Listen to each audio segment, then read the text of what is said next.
the essence of the eternal divine spirit, the one that causes all that exists to exist, the one that is self-existent. How many men have children and the children never meet their father? See, you created a void in that child because you are a part of that child. Black power! Black power! Black power! Black power! Black power!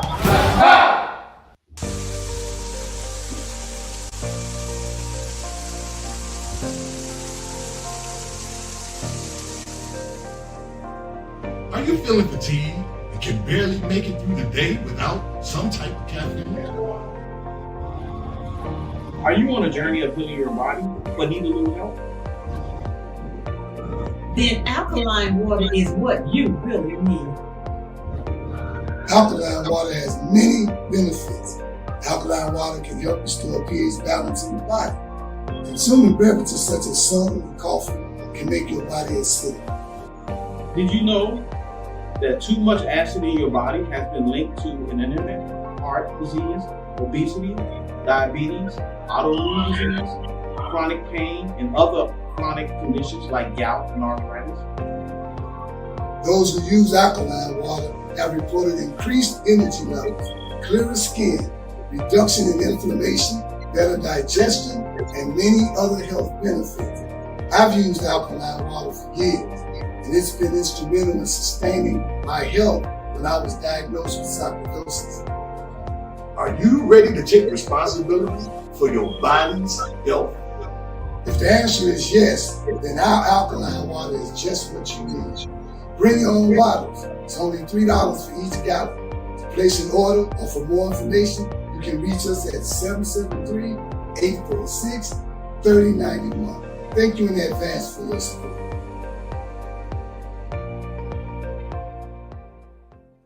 Hi, my name is Sister Ebony Stevenson. I am your announcer for today.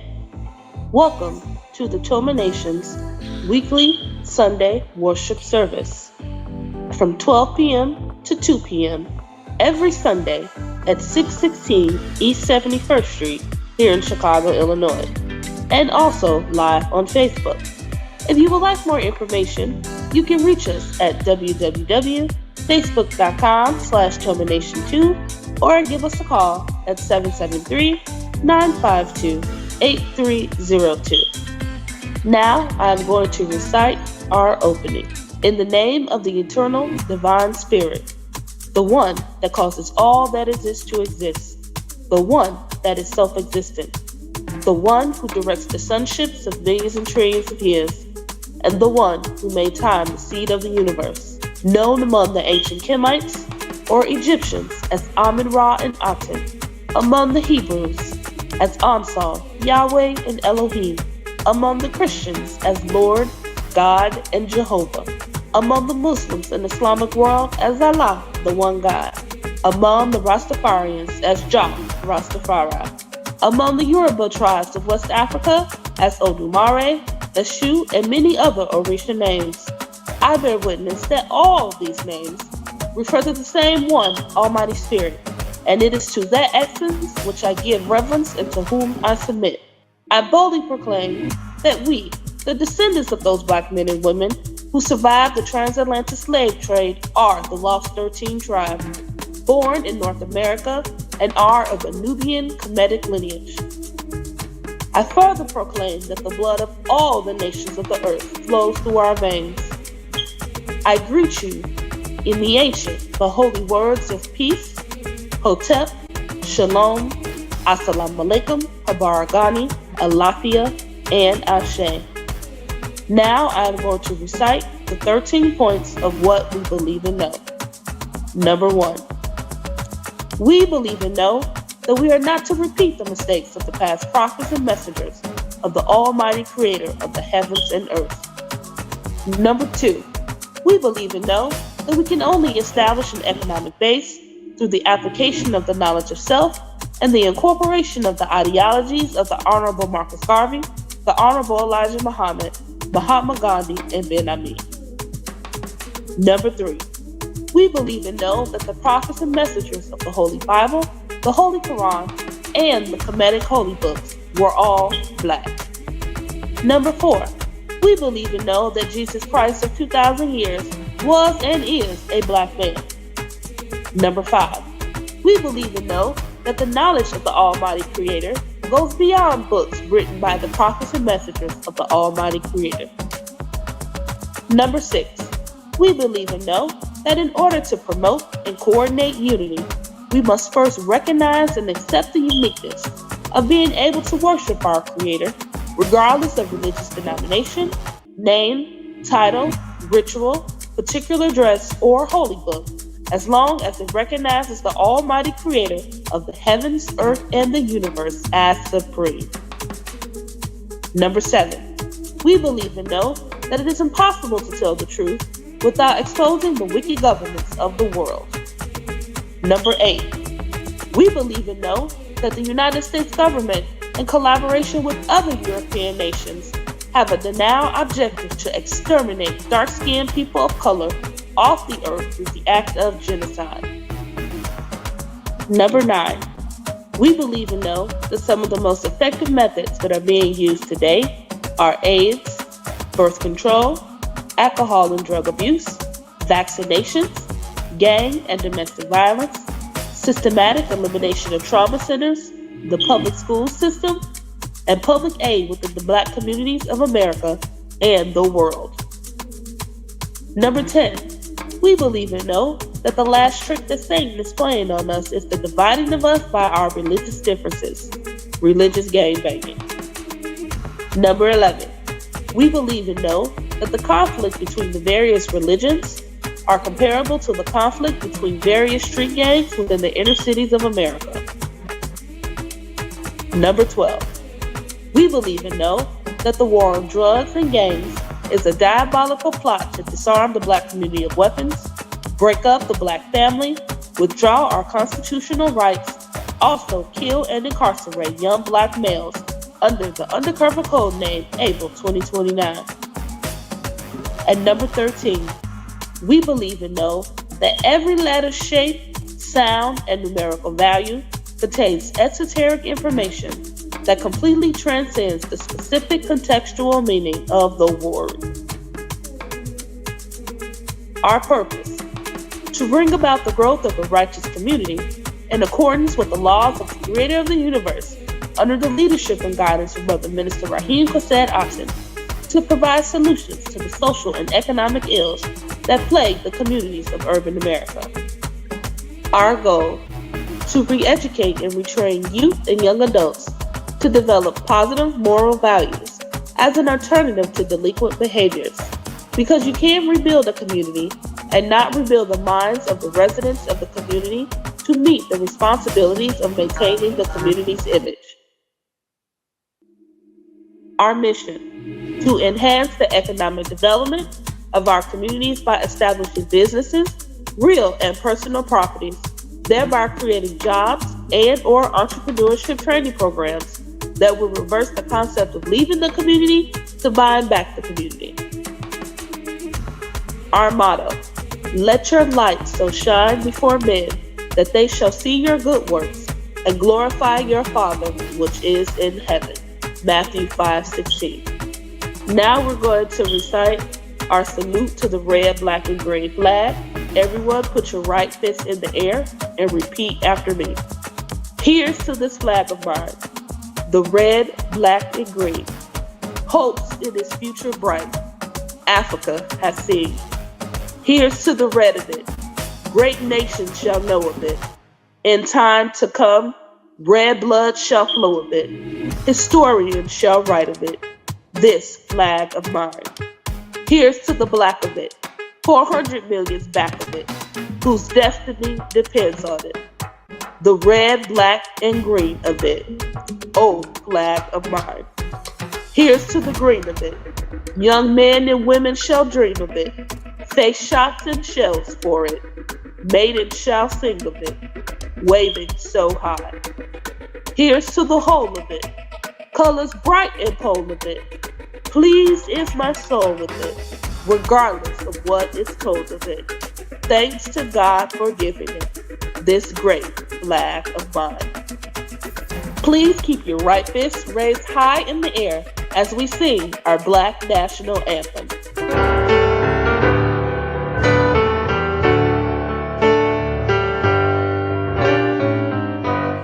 Lift every voice and sing till earth and heaven ring with the harmonies of liberty.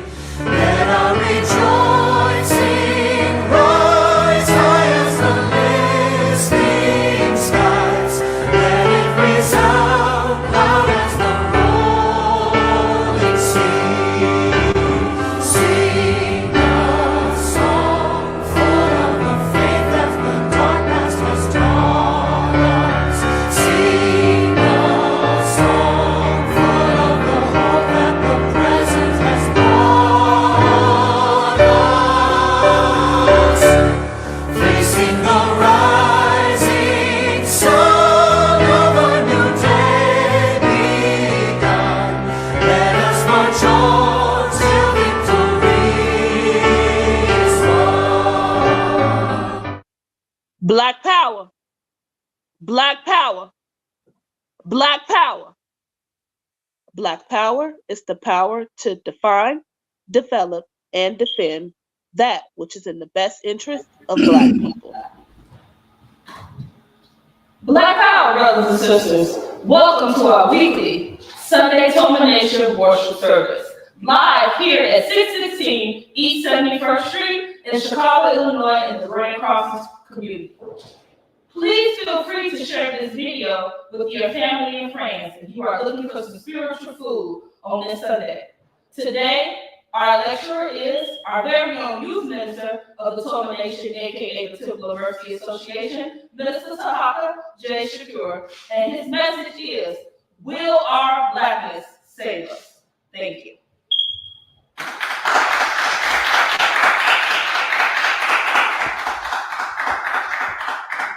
Peace, peace. In the essence of the eternal divine spirit, the one that causes all that exists to exist, the one that is self-existent, the one that exists within us, the one who directs the sunships of millions and trillions of years, and one who made time, the seed of the universe, known among the ancient Kemites as Amun-Ra and Aten, among the Hebrews as the unsought Yahweh and Elohim, among the Christians as Lord God and Jehovah, among the Muslim and Islamic world as Allah, the one God, among the Rastafarians as Jah, Rastafari, among the Yoruba tribes of West Africa as Odumare, Eshu, and many other Orisha names. I bear witness that all of these names and many more refer to the same one eternal divine spirit, and it is to that essence that I give reverence and submit. I boldly proclaim that we, the descendants of the black men and women who survived the transatlantic slave trade, are the lost 13th tribe, born here in North America and our Nubian Kemetic lineage. I further proclaim that the blood of all nations flow through our veins, and I greet you in ancient holy words of peace and that of our ancestors in Hotep, Shalom, Assalamu alaikum, Barakani, Alafia, and Ashe. Again, peace. My name is Minister Taharka J. Shakur, and I am the youth minister of the Temple of Mercy Association. And we are an all-inclusive, black conscious, righteous movement committed to the empowerment of the black community, aka the Culmination, founded by our leader and teacher and guide, Minister Raheem Kassad Aten. Our co-founder is Minister Omari Jaheed Aten, and our first lady is Makita Aisha Aten. I have a very powerful message to deliver. As you already heard the title, it is called, "Can Our Blackness Save Us at This Time?" And when you ask, what do you mean by this time? We see the state of the world. We see the falling of white America. We see the falling of European powers. We see the greatness. We see the greatness in black people to start to rise. We also see the demise and the fall in the white population. We continue to see the despair of their financial systems continuously, and them try to hold on to such things as cryptocurrency, for them to try to go into the internet to save themselves. And they are trying to find a way to download their consciousness into computers for them to have an eternal life here on earth. So we can see that at this time when we wonder, and I present the question again, can our blackness save us? But as you know, we had a lecture last week called How Black Can We Get? And in that lecture, we went deep, and you heard the minister say that when we say deep now, we want you to think black. And I was going to name this lecture a plethora of things today, but for some reason it stuck with, can our blackness save us? And first and foremost, I will say on this earth, sadly, our blackness can't save us. And you ask, how do I say on this earth our blackness can't save us? Just because you are a black man and a black woman, it will not save you from the destruction of this earth. You will fall, especially if you still have the mind of the European. You will suffer with this world. But before I go further into that, as we know, I always like to talk about the week and things that I've seen leading up to my lecture. And this weekend, there are a few powerful things that I actually want to reference. And they all happened to happen yesterday. First and foremost, when I went to a funeral, that was a relative of our First Lady, one of her cousins, sadly died. So what we also know, and one of the major things that we in the original Man in Black fight for is gun violence. Being gunned down, we went to the funeral. And it was a very powerful funeral. Not because of the essence of the brother who was there, but his essence led to one of the largest collections of black men that I have ever seen attend the funeral. But what also happened that came on Pastor Amakambi's spirit at that funeral, after he did his prayer, just in general, and do what Christians always do, try to bring people into Christ, something was on his spirit to bring all the black men into that. And I get to talk about two things. One, how powerful that is, but also how no matter what, it doesn't matter how many white people walk in the room, we change our behavior. So before going into that point, I want to just talk about the power. And Minister Raheem said something that he didn't see that collection of black men come together until you look at the Million Man March. And we know how long ago that was. But we talk about brothers of so many different walks of life. Not only biker clubs, not only so-called Christian men, not only gangbangers, but we talk about men of multiple different walks coming together. Many of us know when you go to funerals today, when we go to a lot of funerals today in the black community, and it's sad to say that. But in all of the funerals I've attended with the minister, I have never seen the men outnumber the women. And that's almost in everything. You look at public school systems, it seems like there's always more women than boys in those schools. Every organization in churches, it's more women. Even here today, even though it's half and half currently, but in more cases, it is typically more women in churches than men. So what was the power of that? See, when we understand the Million Man March and the oath that the men took, it almost was in Abercrombie's spirit. It was something that he said that could have covered something else that happened that day, as we found out a little later, that an altercation took place. But he talked about being our brother's keeper, but not our sister's keeper. That's a whole nother message for a little later that I'm going to get into. But I want to talk about that power of black men coming together. See, when we understand and step into that void as I talk so much about it, if you listen to the introduction video, I talk about the boy that the black man has created in his family when he has a son or a daughter and walks away from that family. And without going into something that I'm currently dealing with, something that came from the Creator, I don't want to go deep because even hearing that this morning did something to my spirit. But as I go into it and look at the power that brought, the energy, and that in the minute to talk about, he's never seen that happen at a funeral. And all the funerals I went to, I remember when my uncle passed away, he was younger than me, but the number of people that came to his funeral, how it was not enough room inside of the place for other people to even get in, where it was hundreds of people standing outside, very similar to this funeral. And so when we talk about the power of a man who knows who he is, see, and I might have not known Sister Makita's cousin, but you learn a lot about a man from the people who show up and what they say about that person.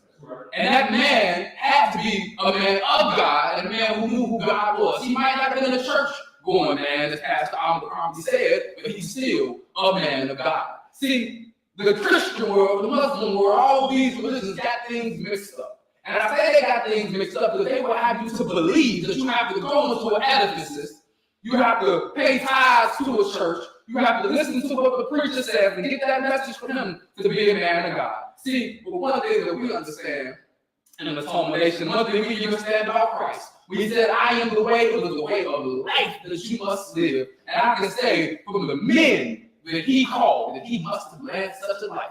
Jesus said, I will train you to be a fisher of men. I can teach you how to fish, but I want you to fish men. And I swear, Pastor Abercrombie asked him, and so he said, bring the men to church next Sunday. Now, Brother Andre, in the physical, was not able to attend that next service, but on his funeral, it brought the men. And you can see how he was a fisher of men. See, and again, I talk about you don't have to go to and subscribe to the white man's way of religion. Even as Pastor Abercrombie was trying to say that, but he didn't understand the spirit that was inside of Brother Andre, that he made sure, his spirit made sure those men were there.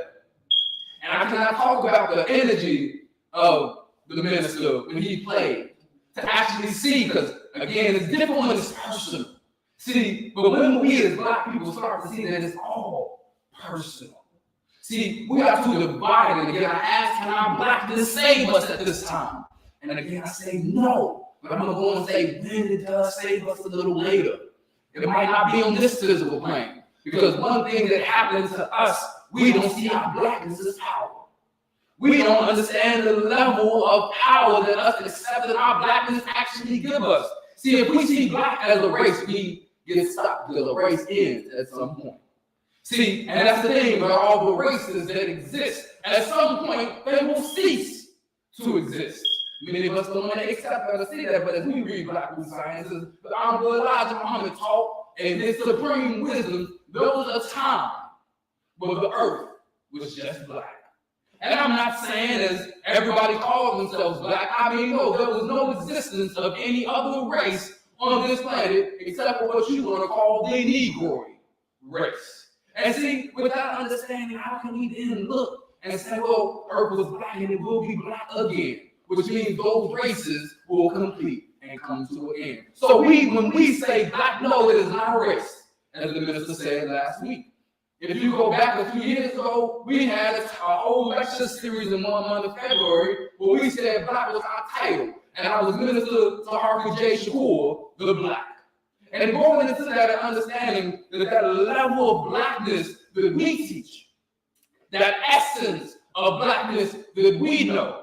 See, when you remember, according to Black Root Science, it said we have forgotten who we were.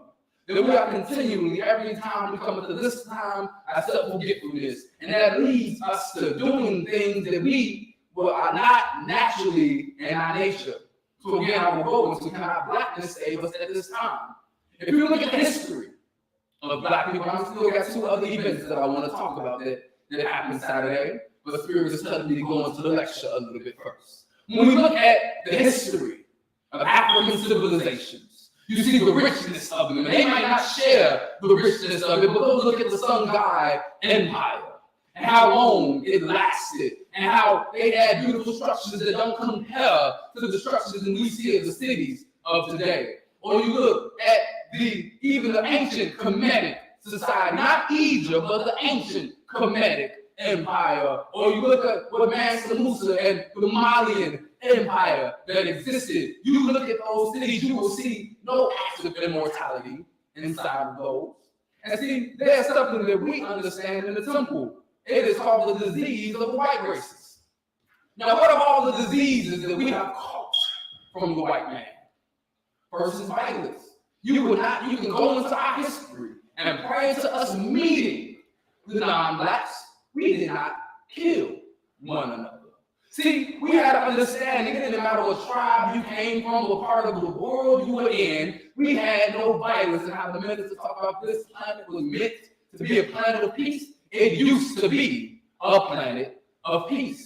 We talk about all of the sins of adultery, of theft, of homosexuality, and people will say, how is that a sin? According to the Bible, according to the Quran, it's a sin. I don't care how much you want to say God loves everyone, when Jesus told you that God actually don't love everyone. You want to ignore what you call your prophet and what he said about God, or you want to say what the pastors say about God? Because according to Jesus, aka Yahshua, he told them that God don't even like certain people. He even told them that God ain't their father, that their father was the devil. Your father is Satan, and God fought against what Satan was bringing. And if we take it to a different level, the black man and the black woman is God, and the white man is the devil. Should we like the white man? Should we live amongst the white man? As I said last week in the lecture, can a garden truly grow with weeds? And all the weeds overpower what's actually growing in the garden. And we look at today. And again, I ask you, can our blackness save us? We look at what has happened when we let our blackness come out in the front, without the understanding that our blackness connects us to God. But let's just look at the Black Power movement. See, in Black Science, and we in the temple will get to this point in the book at one point, but it talks about Malcolm X. And when we look at the 60s, if we think about a 6,000-year cycle and really look at history, this 6,000-year cycle could have ended around the time of Malcolm X. You even look at the power that we were gaining as Black people at that time. We were at the precipice of having our own meccas all around the world. You look at the 30s and the 40s. We had powerful cities in America, but we also see the fall of them happen shortly after the Civil Rights Movement. But why was that? Malcolm X had an opportunity, as many of the prophets of today have had, to come out. And I love, as I go back into one of the other meetings, and I partially disagree with something that the brother said, but I fully accept something that he did say. And one of the greatest examples of leaders that we had as a people was Fred Hampton Sr. And when we think about what Fred Hampton Sr. was about, he was talking about how much he was doing it for the people. And he was a humble. See, I got a lot of different things that this lecture is going to bring out. See, we get caught up in imitating the white man. See, many of us don't understand that we imitate the white man. And you say, what do you mean by imitation? These titles we give ourselves to beef us up over someone else. That's what the white man has done.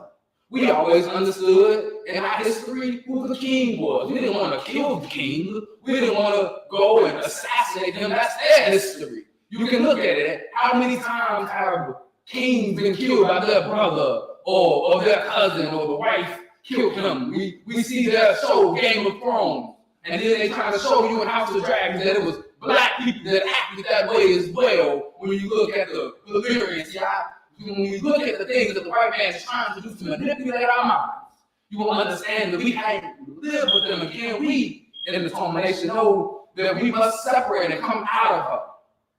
And what is the first way to come out of her? Come out of her thinking. We as Black men think it's a prize to have a white woman as our wife.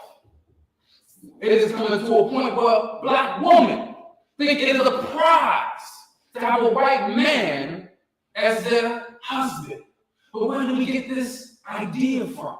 What has caused us to want to be this way? See, it comes from the brainwashing that has happened over centuries of being around these people. See, this didn't happen overnight. This habit that we have now with black people, where we are now doing some of the same sins in this world that the white man are the forefathers of. See, understand that the nature of the white man is evil. If you go into the court of him, I don't care how morally righteous any white man is, he is still at the core evil.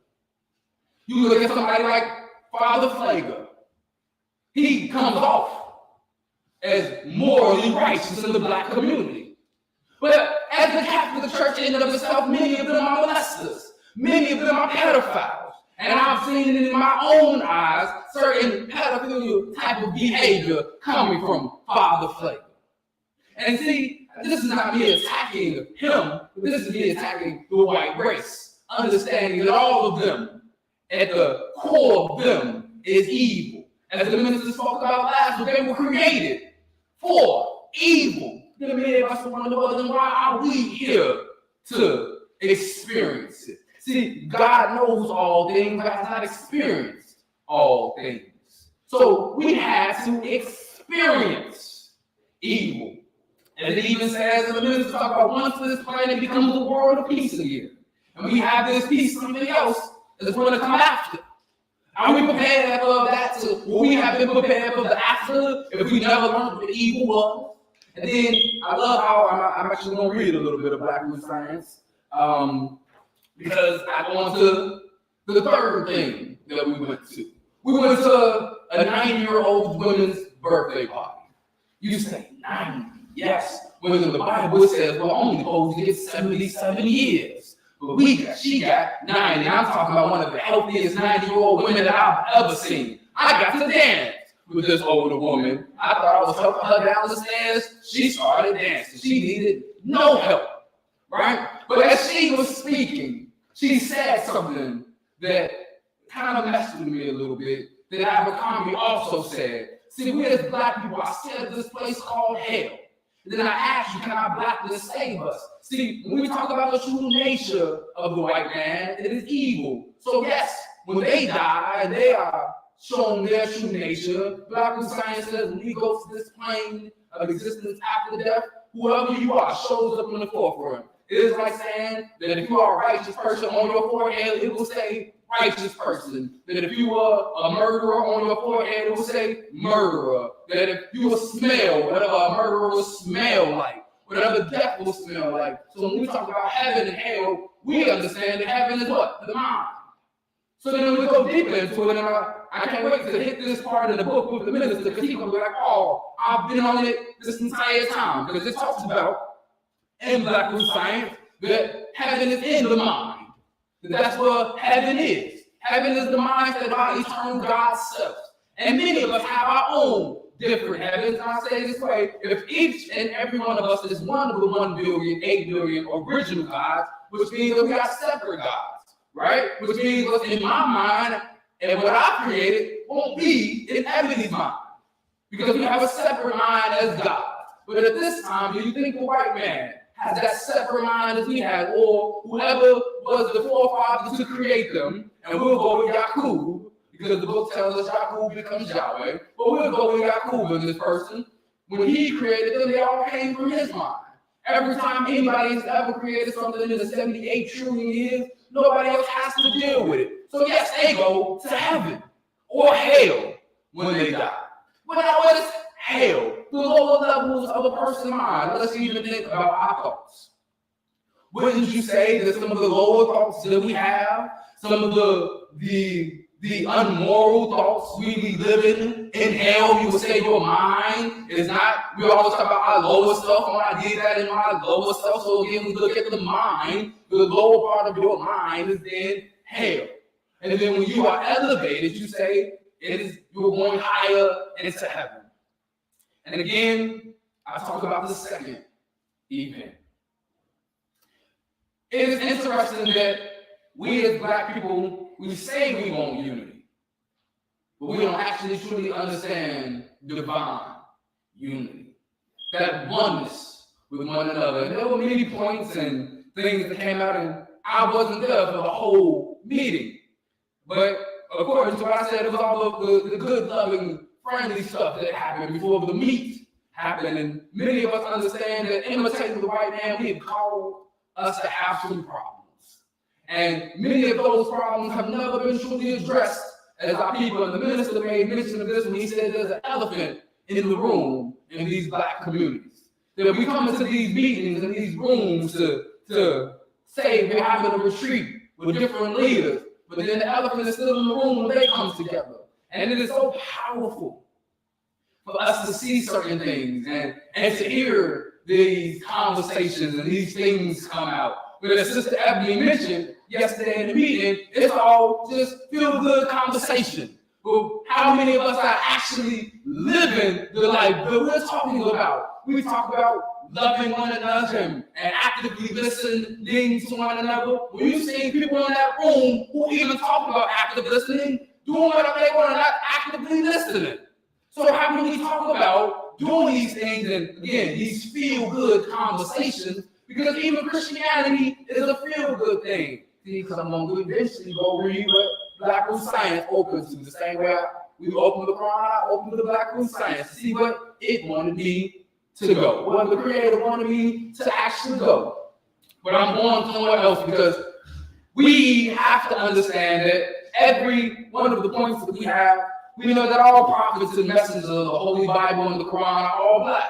So when we talk about Yahshua and his true teachings, we're going to get into that a little bit later as I got enough time to kind of hit all these points.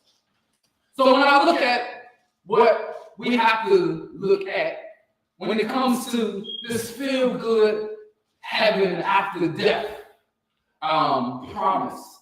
So Black Root Science teaches that we are gods. And is this some feel-good reason for us to be like, oh, well, what I'm going through in this life, I'm not going to be challenged by? Is it some way for us to see? Thank you. Is there some way for us to be like, okay, everything that happened in this world is because I'm God and I will give a good experience after me knowing that I'm God is going to help? No, it's not for that. It's the fact that the black man and the black woman is God.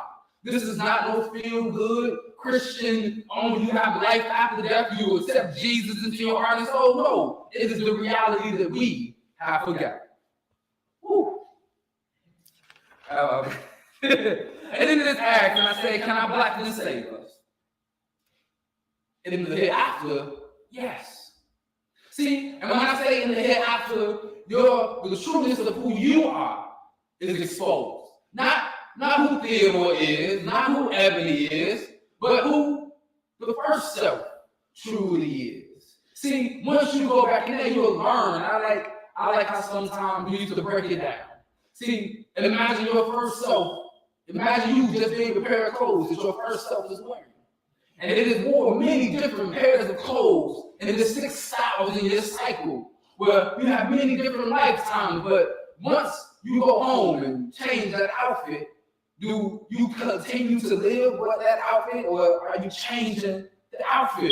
So even today, once we lose this skin, if we're lucky enough to not end this cycle, you'll be put into another skin if we don't bring an end to this world. And when you get into that skin, you will not have any remembrance of who Theodore was. It will be in the mind of your first self.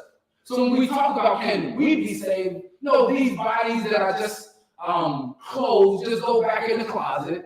So the true nature of ourselves, or who we truly are, cannot be punished. Can something eternal live in hell? It makes no sense. So again, does the blackness, does that essence that is inside of us, yes, it saves us, but what do we have to do here? How can we then let that same blackness that I'm talking about that saves us after we die, that is eternal, how can we then utilize that same power here? And to kind of go into it, one thing that we have to accept is that we made the decision as black people to create the white man. That is one of the hardest truths that black people in a majority can accept. I created the people who put my people in slavery for 400 years. I created the people who did the apartheid over in Africa. I created this. Yes, we knew we had to learn evil. But how many of us can fully accept that? How many of us, if somebody was to say they were part of the 60,000 one out of the 1 billion, 8 billion guys, it tells us that 60,000 of them went with Yakub to then create the non-blacks. So if one of us happens to be the first God that was a part of the 60,000, then would you then crucify that person? Would you crucify Yakub for creating the non-blacks and having it in his mind, or do we understand and accept that it was for a reason? Because then once you accept that, you can then see that it was necessary and what we can do then now. Once something deals with what it has to do, once something uses, when you use something and it fulfills its use, shouldn't you throw it away? Shouldn't you get rid of it, or are you just going to keep it just to keep it? See, and when I say that, we learned what evil was. We have a full understanding of it. We not even understand evil. We know the minds of what an evil person can create. Look at all these movies. See, a lot of these things happen in reality, but they give you these devilish, satanic movies where these demons, they know where their mind is going. They understand pure evil because in their core is pure evil. And I used to try to wonder who the mind of the person that makes some of these horror movies, that will be willing to make a movie where these mad scientists have no morality, have no caring for humans, where they will skin a person alive for science. See, that's evil. That is truly evil. And see, the difference between us and animals. See, since we made them in our image, see, when we look at the Bible differently, you start to see how somebody else wrote the Bible. That it wasn't this God, it wasn't the understanding of God that we know. And if we know that the black man and the black woman is God, and there's 1 billion, 8 million of us, and if you, as you learn and as we go deeper into Black root science, it tells you that out of the 24 elders, each one of them gets to rule for one of the 25,000 year cycles. So it's our brother, but it's their God. Say that again. If it's one of the 1 billion, 8 billion gods that we know we are, but one of them with 59,999 other people created these people, wouldn't, if he's their father, I gotta go on to this, wouldn't you be the king of your household and all of your descendants? Wouldn't you be, they call the lady the patriarch of their family. Oh no, we're the patriarch. The matriarch, thank you.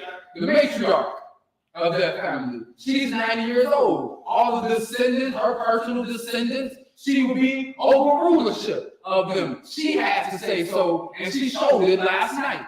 When her daughter and everybody was talking, and one of her nephews was talking, and you can tell the family don't respect him. You pick up on these things. You see that he's the cousin that everybody is like, oh, he went through this, and he's that cousin. Everybody got that uncle who chose a certain path in this life.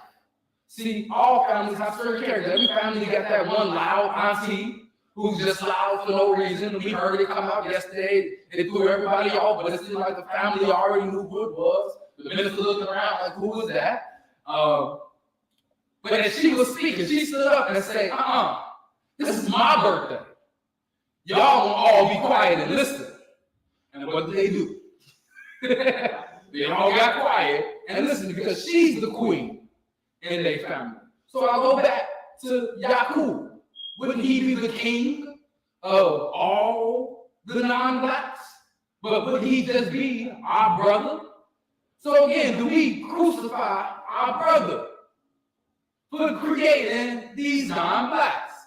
I asked that for a personal reason, but we're not going to get into that. If the minister is watching, he knows why I'm asking that question.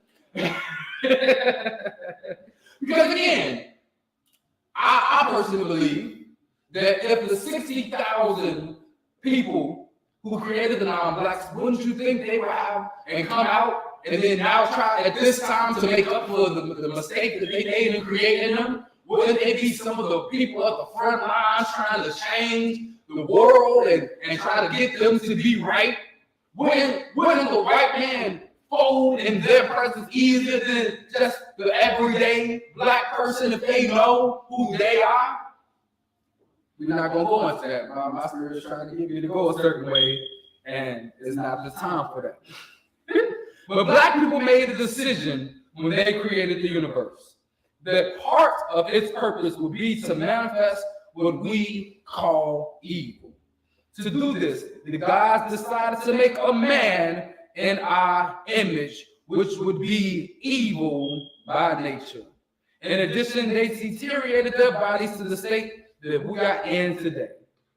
The light-skinned races, the non-blacks called devils in ancient scriptures, were made 6,000 years ago from the bodies by the process I outlined before. You know, he outlined it. It took 666 years to continue with the creation of our own bodies, and don't need to go into that process. For those who are listening on YouTube, please go purchase the book. Read the book. And if you don't feel and you like listening more, you can go to YouTube and just search Shabazz Black Roots and you have the entire book. Or you can come and I'll make sure I post the link on the Facebook pages and the YouTube pages to give you access to go right to the book. So you can listen to it. You can get the free PDF. There's access to get this book, so I don't want to have to go into the thing because I'm lecturing, not teaching today. But if you want to get we do readings and we read through it on Wednesdays, and you can join us the same way you're joining us today as we move forward this coming Wednesday too, for you to listen as we read and get the book taught to you. But again, as he continues to go, he says, prior to that time, evil was impossible to manifest on earth. For evil to appear, there must be self-forgetfulness. So black people brought themselves into a state of deep self-forgetfulness, and from that state of ignorance, they made the devils. So first he said, we have to forget who we are. And for 50,000 years, it was explained when we read Wednesday that it was 50,000 years leading up to the original creation where then Yaakov was born. So you tell me it took 50,000 years first and foremost for us to get our bodies to a point where evil, the idea of evil, could even take place. That we had to only live for a short period of time, where our ancestors used to live for 7,000 years on average, but we live in a 7,000 year cycle right now. And with that understanding, it goes to then understand why we see the atrocities that we see today. But still, the black people who made them cannot originate evil by themselves. Even though they were in a deep state of self-forgiveness, even as we are today, they were not evil by nature. Now, there are certain things that's in the Bible and the Quran that is for us, and there are certain things that's in the Bible and the Quran for them. When it says forgive your enemies, it is not telling us to forgive them. It's telling us to forgive ourselves because we have forgotten who we were. And we don't have enough love that we need to give to them, but we should start forgiving ourselves. How many crimes have we caused? I'm pretty sure the funeral that we went to, it was another black man that killed that black man. Oh, and it brings me back to what Pastor Abercrombie did when he seen the white man walk into the building. He said, it's enough of us killing each other. Then he seen the white man, when he was going to say the white people, he ended up saying the people, them people, when he knew he was going to say white people. You see it in his spirit, pause. Because a white man walked in the room. And you talk about amongst hundreds of black people you need to give a message to. You fold because a white man walked in. See, that's why I say our blackness can't save us in this world, because we don't see the power. See, the determination, our blackness, has covered us. It continues to cover us when we accept that we understand a deeper level of blackness. But as we even go deeper into our blackness, as the minister has lectured for years in who we are, and that understanding is we love what the Honorable Elijah Muhammad taught about the black man and the black woman, have that understanding in us for years. We see that covering that it brings. See, I always go back, as we have next month, Resurrection Sunday, because there are two people in the Temple of Mercy Association that had near-death experiences.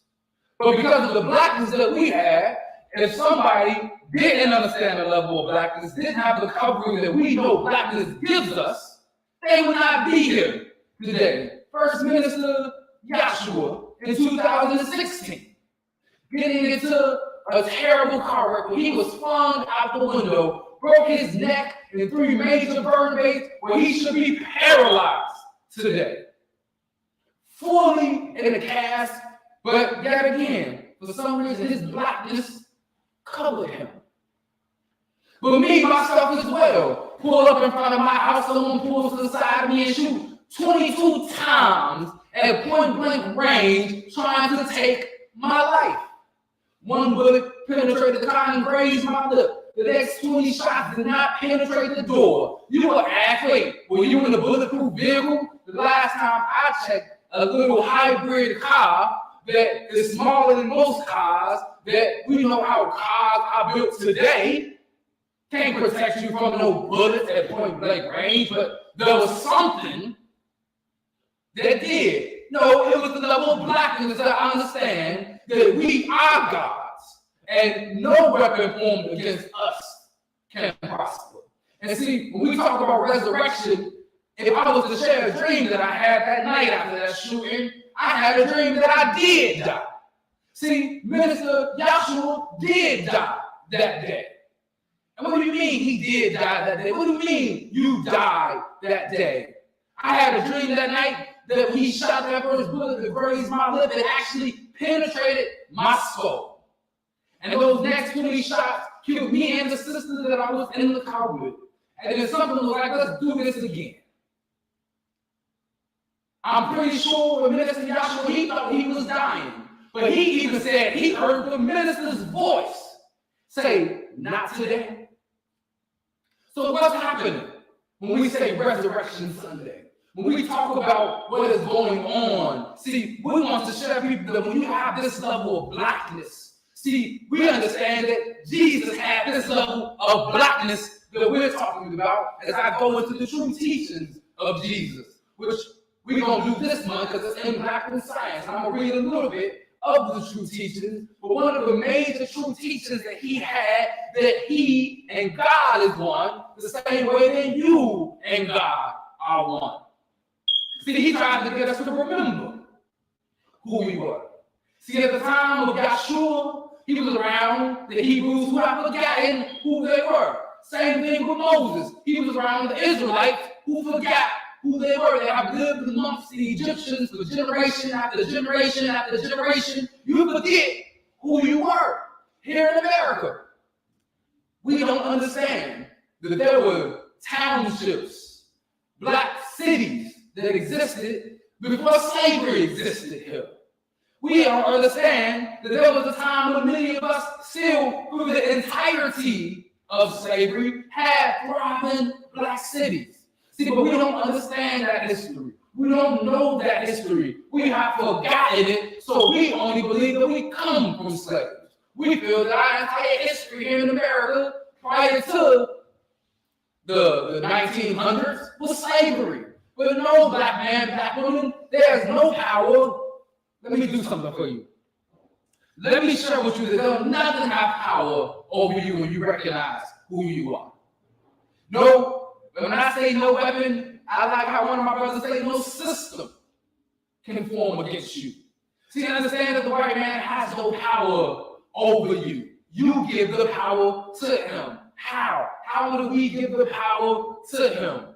Because every time you think that the white man has any authority, over you, then guess what? He does. We create our own universes. We've created the universe. So don't you think we have some power over our lives today? See, the white man learned the secret. Then he made a movie about it. That our thoughts control our reality. That if you want to manifest something, you want to visualize something, you put it on the forefront of your mind. You keep it as your focus. And they have trained us since children to keep the idea in our mind that white people are powerful. If you grew up in the Christian world, you think Jesus is white. How can you not?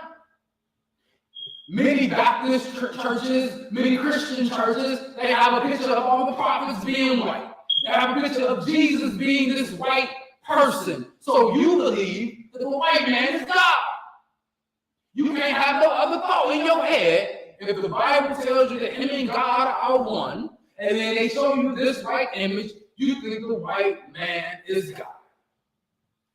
And I know they can hear me next though, if they still enough. Because I'm about to say something that it feels like we have to have a white man in our audience for us to feel that what we are doing has some type of semblance of truth in it. We want to be accredited by the white man. We want everything that we do to have reverence from the white man. But who gave them this power? We did. We give our children the same power. When we let them do and run around the way they want to, then we wonder why they are the way they are. One of the questions that got asked in the meeting was, why do young people feel like they don't need leaders? And that was interesting to me. And it's the reason why I say that, because it is very deep of why young people don't feel like we need leaders. See, I did a whole lecture series. I always go back to my lecture series back in 2018, where I said COINTELPRO is my religion. And in the COINTELPRO documents, I actually had it with me. Is it in my pocket? No, it's in my book bag. Well, it talked about how they felt about COINTELPRO. And it was like Malcolm X has the potential to be this person who can revolutionize black people and make them black militant to actually have a change. But Elijah is too old at this point to actually do it. He's not charismatic, you know what word I'm saying. Thank you, Sister Ebony. Charismatic enough to do it. Stokely Carmichael had that power. What they do, they got rid of him, made him go to a whole other country because they didn't want his black self here in America. And then they said that Martin Luther King went from his whole white mentality of loving and being kind and love one another, then he will become a problem. And then he did. If you listen to his last speech before they killed him a week later, the tale is to America. He was dropping his love for white people and becoming a black nationalist. See, one thing that the white man is scared of is an educated black man. And when you say educated, what do you mean? Do you mean going through their systems of education? Is that something that scares them? No. See, since the beginning of your elementary education, they have been putting it in your mind that they are in power. And a lot of people don't like when I say this, but HBCUs breed white supremacy conformists, and regular PWIs make white supremacy agents. You say, what? I know a plethora of black people who went to HBCUs. And again, I always say, if you don't have this level of blackness that this homeland teaches, you will go into their systems and forget who you are. You will go into their systems and become an agent for them. We have our children get educated and go to college, and then they start working to build the white man's world. We see them end up having the same level of greed that the white man has. One of our biggest sins is greed. You say, how was one of our biggest sins greed? When we were a people that was in unity, it wasn't what I have is what I have. Even in Ubuntu, I am because we are. When you have that understanding, greed don't exist.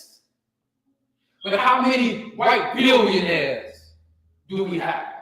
Well, they're hoarding the money for themselves. And they've done it for multitudes of years, and they pass it down to their families and their families. Why do you need that much money?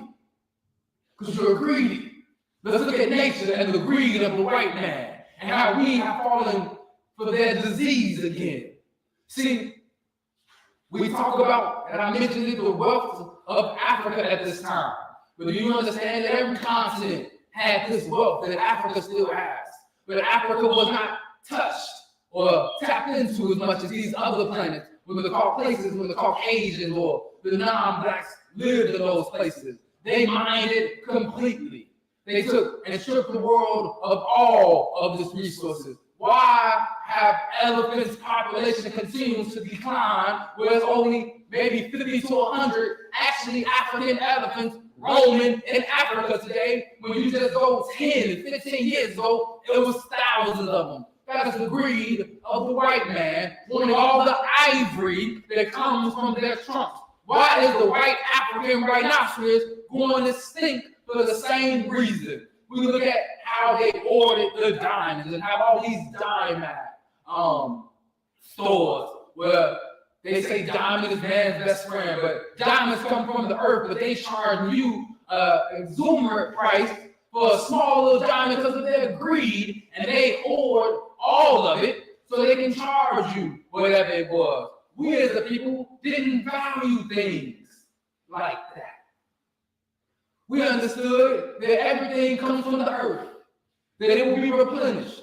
But with the way that they're doing things, things ain't being able to replenish as fast as they need to. Where the earth is dying. And it says that natural things have no sense of morality. And I say it that way. If a hurricane was to hit, everybody there would die.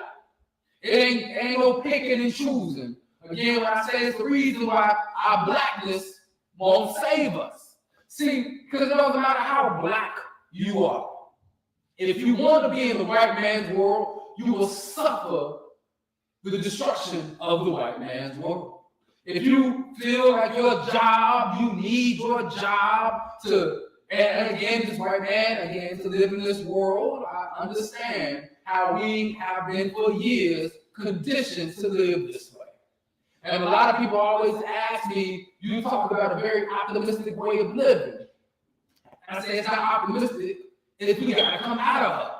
I understand the bills that we have, but it's the reason why the white man created bills. It's the reason why he did certain things to keep us trapped in a certain system. We are trapped. And if the black man and black woman doesn't understand that they're trapped, look at our communities.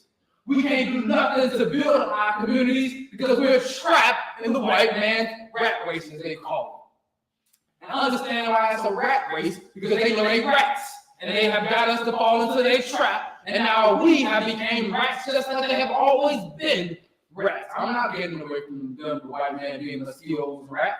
I'm end up proving that when we look at the characteristics of rats and mosquitoes.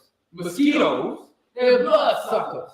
You don't even see them, but yet they're still sucking your blood. You do not see the hidden white man's hand in our community sucking the life force out of our communities continuously. You don't see the white man's hand as he's killing our children, sucking the blood out of them because he's hidden, like that mosquito. And then ever so often you kill one mosquito and you feel that you got them. Ever so often we get one of them to go into their unjust system and we feel that we got them, but still there's hundreds of mosquitoes out there. Same thing with the rat. You don't see them. And when you catch them, they run away real fast. They don't want you to catch what they're doing. But you hear them always. You know that they're there, but you can never say what they actually did. It's hard to say, to claim a rat did something, but you see the evidence that he leaves. You see the destruction of once he's in that community where it goes. Same thing with the white man. And you say, but Taharka, that's racist. No, I understand what Blackness science teaches about the characteristics of animals being from the control of whoever does. I understand the minister talked when Donald Trump was in office. And he said the same energy that he had will permeate over the world. Blackness science took it a little bit deeper. Just saying the animals start to change. the plants start to change. Would you believe that there was a certain time where there was no such thing as poisonous mushrooms or poisonous flowers or even the Venus flytrap? Those are newer plants that have ancestrals who used to be a certain way. But now they are poisonous to human touch. There are certain things that's poison ivy. I can go into and show you how it's a characteristic that they have from their evil, unmoral selves that is the reason why certain animals and plants exist today. But the moment we then tie into ourselves and look at certain communities, you ever seen somebody who lives a certain way in a house around and how their garden just seems to grow? And you see the beautiful flowers that grow, it's that person that is the reason why that looks like that. And let that person die or let them move. You will see a quick deterioration of that land. Why are we living the way that our communities? Because many of us have forgotten who we are. Many of us have fallen into the sins of the white man's world. And we are so powerful at what we do. We are so creative and imaginative. We take their sins to a whole other level, where they can end up pointing the finger at us and say, yo, y'all are truly evil ones. Y'all are truly uncivilized ones. Y'all are the lazy ones. But how are we the lazy ones? We're emulating you. See, we used to have to, from sun up to sundown, pick cotton, pick sugar cane for you who sat and just ate all day. Even still today, many of your factories, many of the day-to-day jobs that I needed to push forward your civilization, Black people are working them. We're their bus drivers. We're their train conductors. We're the people working in their fast food restaurants, feeding them, even poisoning us. We're their greatest scientists. We're the vice presidents of their companies. Because they understand something that we never understand. We were the builders of many of their great structures. They might have created the blueprint, but they got us to build it. So why have we started to imitate them? But again, we know that it's hard to break habits when we talk about the small habits that we have today. You know, smoking is a habit. It's hard to break the habit of smoking. There's so much that you have to do mentally to break that habit, or even eating a certain way, or doing certain perversions to a certain extent. But then there's good habits. We have caught on to some of the most diabolical habits of the white man that it is so hard and it's going to take a lot of work for us to reverse those habits. And you say, how do we begin to reverse those habits? First and foremost, by understanding the core of where they came from.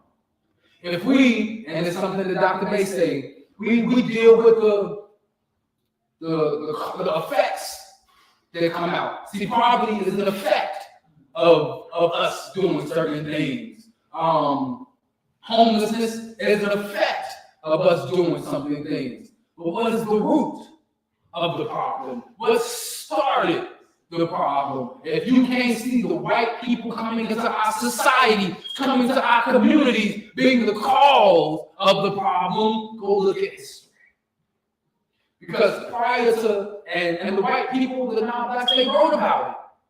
When they went and visited these African societies, when they first came over to the Americas, and they wrote about the people who were there, and how they had these beautiful cities, and they were extremely moral. See, we don't get to learn that history, but they have it in their archives because they studied us and seen, oh man, these people are this. How has it been these people that exist? But then the moment we let them in, the moment that we started to be around them, because we've always been, again, we have something in our nature that is just good. We are a loving people by nature. We can accept them. We continually accept them. It's disgusting to me, but it's natural for us to forgive them when they cause atrocities to us. When we see that we wanted to help them. And imagine you are driving down the street and you see a homeless child, I'm not gonna put a race on this child. You see a homeless child, you want to help that child because it's a child. Same thing with the light races, the non-blacks. We seen this child, and we was like, we have the resources to help them. See, but if you look at the fall of every African or black civilization, again, I wanted to take us out of being African. But when we look at every black nation that has ever existed on the earth, the fall happened once the white man came in. Every single one of them, when we let one white person come in, it has started to deteriorate every single thing that happened. Black America started to deteriorate when when Martin Luther King wanted us to integrate. Once we started letting them into our meetings, sitting at our table, see, because the white man was angry. See, we don't understand why the KKK was truly formed. It wasn't because they wanted us back as slaves. They seen how powerful we came and how they no longer have the resources that we were provided for them and the wealth that we had for them. They said, we need that back. Look at what they're doing. See, we got that 42 acres and a mule. A lot of people don't understand that we actually got it. We had half of this country given to us after slavery. What did the KKK do? Push us from the South, which we own, into the Midwest, we had no ownership. Wait a second. You understand the Great Migration? We left land that we owned to come into the Midwest? Yes. We had the South. The South was ours. The slave plantations that we were raised on and our forefathers had to work on, we got it. They were ours. The white man had to leave and give it to us. We started to farm it. But for some reason, the white man who was a slave owner was like, wait, I gotta give them my land? Yes. But many of us don't understand or know that history that we had the South. Many people don't know that there was a time in history where there were states that were called black states by the United States of America. There were 13 black states that were here. But how many of us know they ever existed? How many of us know that Louisiana was a black state? That Mississippi was a black state? Oklahoma was a black state. But when you look at the migration, you hear, and she said she came from Mississippi, that she migrated at 15. What happened when she was 15 and she's 90? You look at what happened in the 30s and the 40s and the great migration of black people over to this area. Why did they migrate? Because they were getting tired of their lands being burned by the KKK. They didn't like the laws of when they left from their city to go into another neighborhood, how their children were being threatened and killed. So they left, raped, tortured continuously. So they said, we have to get out of here. But imagine if we dug in. Imagine if we fought back. And again, a lot of us don't want to understand. Again, sometimes fighting back is necessary. But understand the power that we have to fight back. We don't need their weapons at all. See, if we understood, as the minister always taught, I don't even got to go into Black Root Science. When we submit ourselves to nature, nature submits itself to us because it comes from us. The winds, the floods, the rain. It is something that comes from us.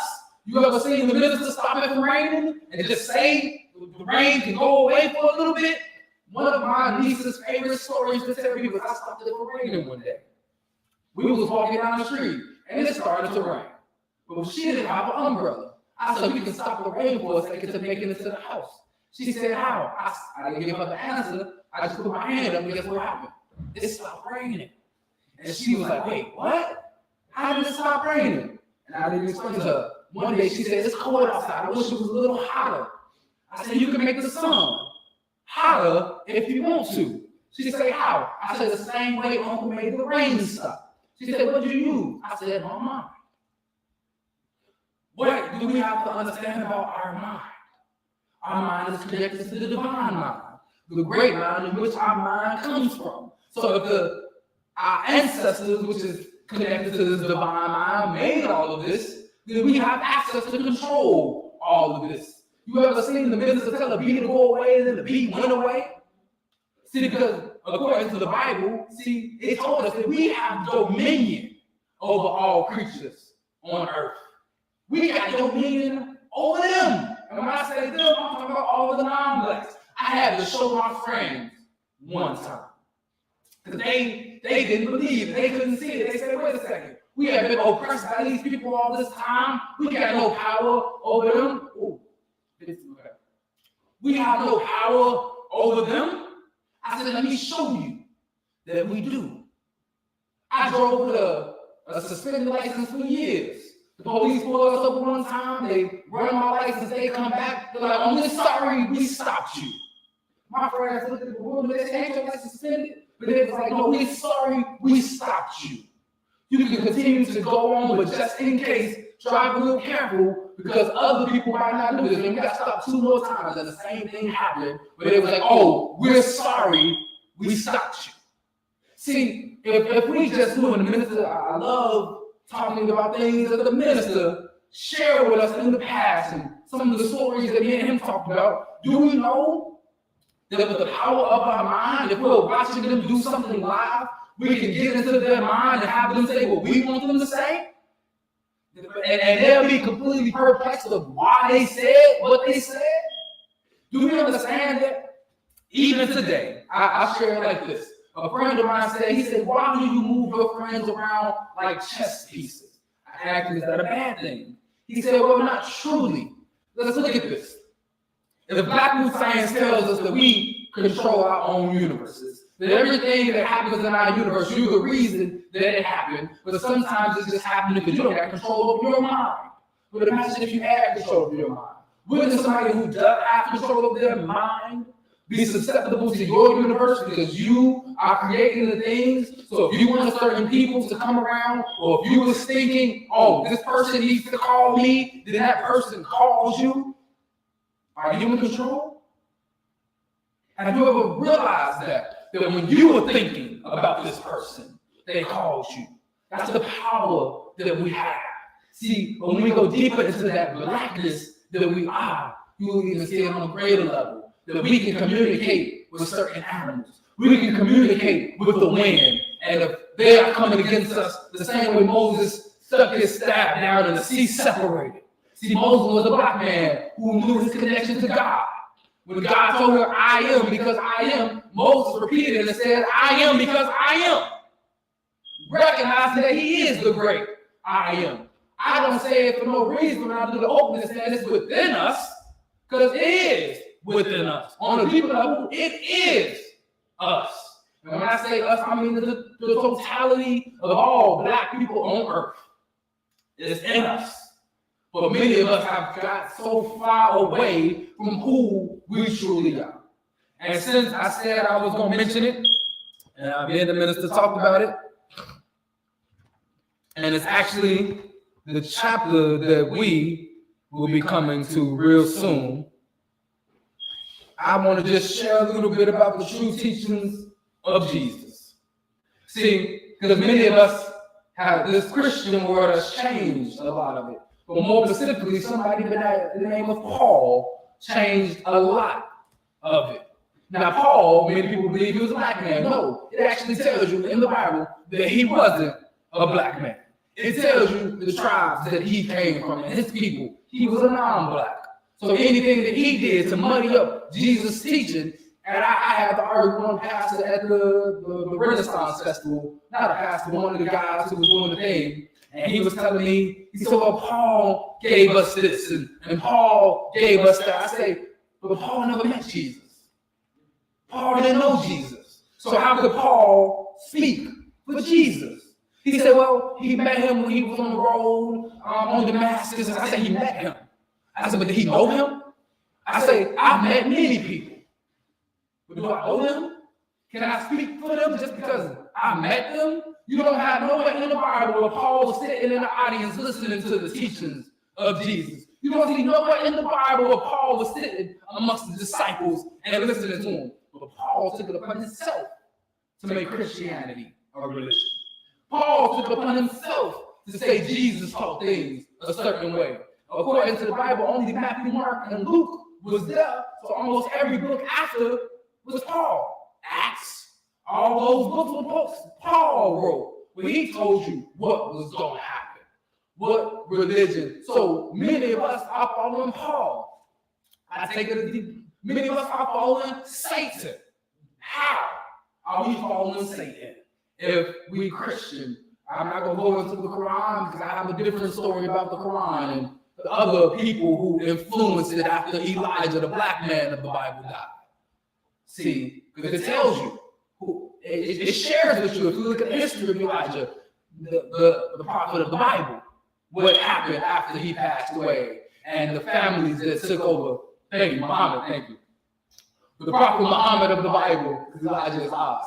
The prophet Muhammad of the Bible, and after he passed away of the Quran, after he passed away, the people who took over, and what they did, if you look at the history. The Quran we're reading ain't even the Quran that the Prophet Muhammad gave to the people. It is a bastardized version of the Quran that he had. But they don't want to hear that history. They don't want to know that. So when we look at the true teachings of Jesus and what he was there for, one of the first things Jesus did and shared, as we were just reviewing this in the temple. One of the first things that Jesus did, he said that I am here to, we ain't going to go there. When he talked about the laws of Moses, and that he was here to reiterate them. Thank you, to fulfill the laws of Moses. He showed us two things. But the most important one is to know that who God is, and to have no other God before him. I look at God as yourself. So basically he was saying, don't put nobody above you. Put you first. And once you understand who you are and putting you first, it's going to allow you to understand and love everybody who else is first. But then he goes on to tell you, love your neighbor as yourself. So wait a second. He told you don't put nobody else in front of you. Then he told you to love everybody else as you. So if you're God, that's what they are. God. And you got to love them as they are God. But let's go into a little bit of this reading. Say Jesus came 2,000 years in order to reintroduce, among other things, the concept of the Holy Trinity. Soon after he passed, the light-skinned racist Paul latched onto this concept and corrupted it beyond recognition. Today, it is no more than a useless mystery, causing untold confusion as to who God really is. But he taught other lessons as well. The events associated with his teachings are recorded reasonably accurately in the Bible, but the teachings themselves are no longer discernible in the events. As I mentioned before, Jesus came into Palestine at a time when the misery and oppression of black people living in the Middle East was at an all-time high. Coming from the Romans, the Persians, and every race that ever conquered Egypt and the Middle East in those days. He came to offer comfort to black people, his people, and to remind them of their origins and everlasting glory, which they have forgotten over the passage of many centuries. So imagine how much further we are away from who we are. That was 2,000 years ago. How many people have we became subservient to? How many non-blacks have taken over our civilizations? And then we look at us here in North America, the Lost 13 tribe, how far away have we then become? And if Jesus came 2,000 years ago to help the black people in that area, well, we know the majority of us that was those people happen to be here now. Would you say that it's not time for somebody to come to comfort black people, to remind them who they are, to get them to see the power and the divine unity that they must have? One thing he did not come to do was to start a religion or to be worshipped. He said it himself on many occasions, but now Jesus is our prophet. The only way to be saved is if you accept Jesus in your heart as your Lord and Savior.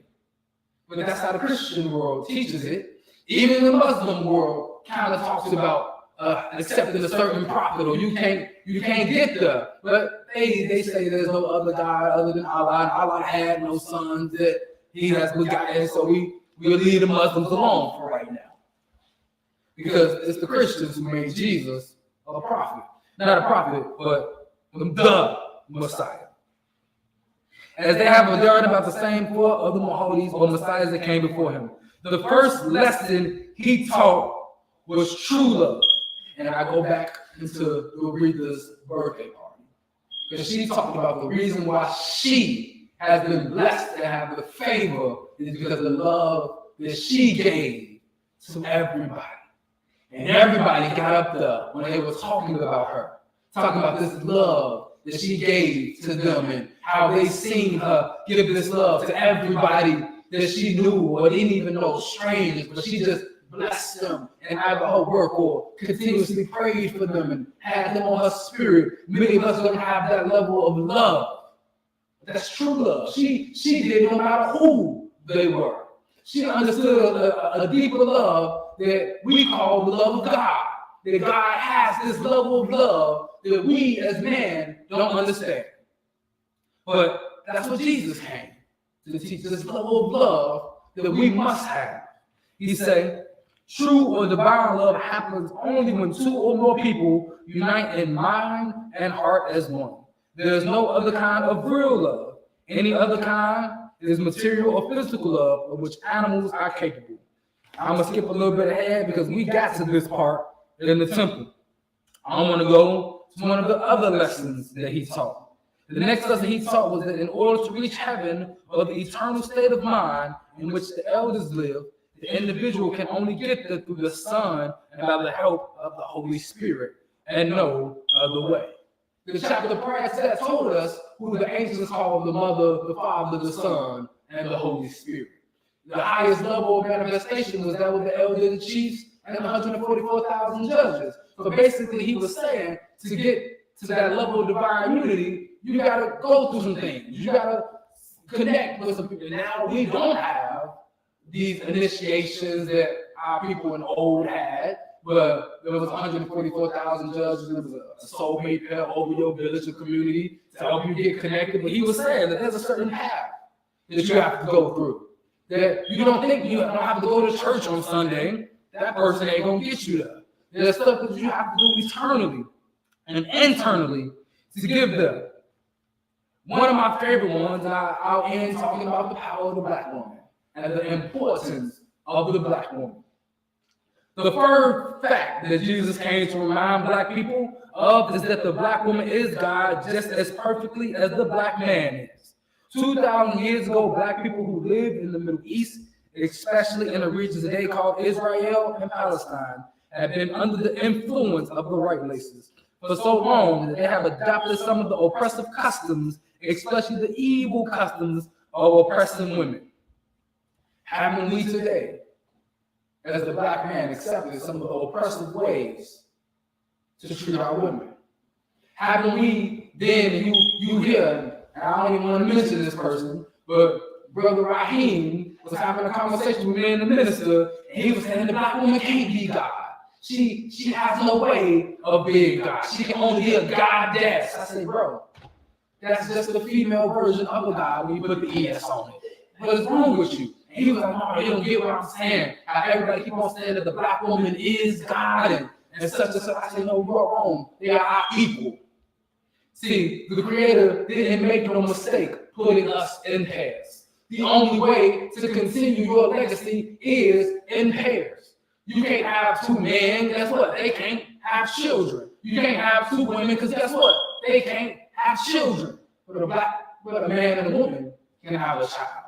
You can continue your legacy inside of that. So for us to believe in he and Yahshua did something that didn't make no sense to the disciples. If we understand who Mary Magdalene was and how the Bible presents this woman, she was a streetwalker.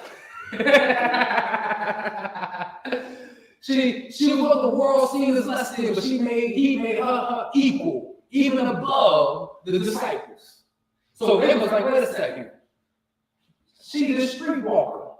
How are we supposed to see her as Jesus equal? Because that's how we should see our women today.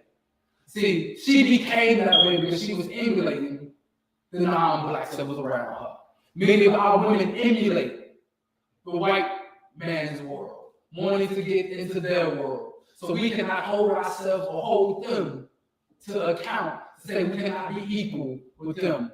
The Honorable Elijah Muhammad said, a nation can only rise as high as its woman. So it's time for the black man to put his woman back on that high horse that we used to hold her as our equal, not just as something to produce more heirs, as the white man like to say it, but to actually be our equal, to walk with us, to talk with us, for us to listen to and to comfort in. I leave you as I greeted you in the ancient holy words of peace and that of our ancestors in Hotep, Shalom, Assalamu Alaikum, Barakani, Alafia, and Ashe.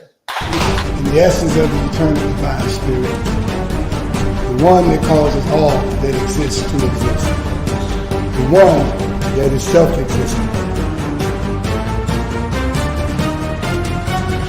How many men have children and the children never meet their father? See, you created a void in that child because you are a part of that child.